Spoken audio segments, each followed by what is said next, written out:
নবনিযুক্ত মাননীয় প্রধানমন্ত্রীর শপথ পাঠ পরিচালনা করার জন্য রাষ্ট্রপতি মহোদয়কে বিনীত অনুরোধ জানাচ্ছি। বিসমিল্লাহির রহমানির রহিম। বিসমিল্লাহির রহমানির রহিম।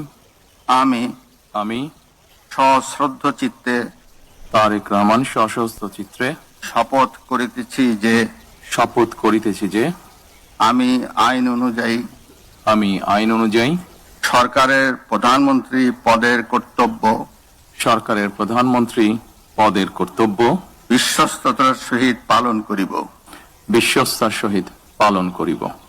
আমি বাংলাদেশের প্রতি অকৃত্রিম বিশ্বাস ও আনুগত্য পোষণ করিব। আমি সংবিধানের রক্ষণ সমর্থন ও নিরাপত্তা বিধান করিব। আমি ভীতি বা অনুগ্রহ অনুরাগ বা বিরাগের বশবর্তী না হইয়া সকলের প্রতি আইন অনুযায়ী যথাবিহিত আচরণ করিব। এবার মাননীয় প্রধানমন্ত্রীর গোপনীয়তার শপথ পাঠ পরিচালনা করার জন্য রাষ্ট্রপতি মহোদয়কে বিনীত অনুরোধ জানাচ্ছি।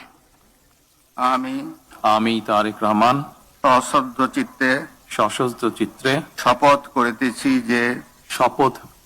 যে সরকারের প্রধানমন্ত্রী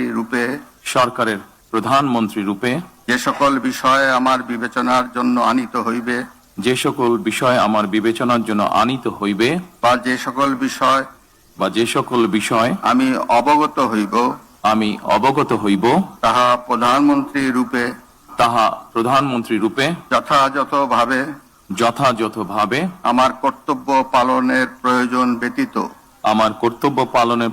ব্যতীত প্রত্যক্ষ বা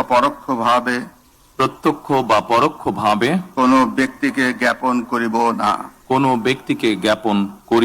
বা কোনো ব্যক্তির নিকট প্রকাশ করিব না।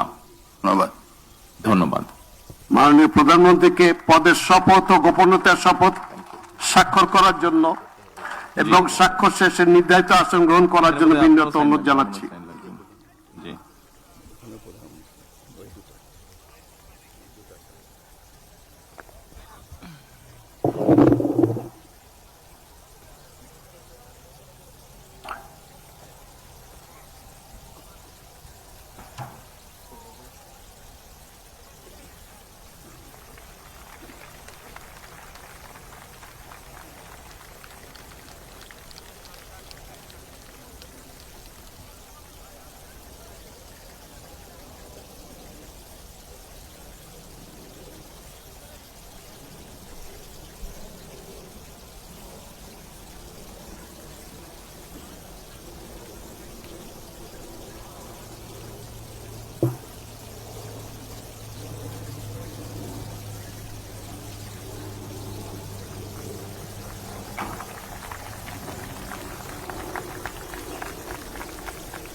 দুইটাই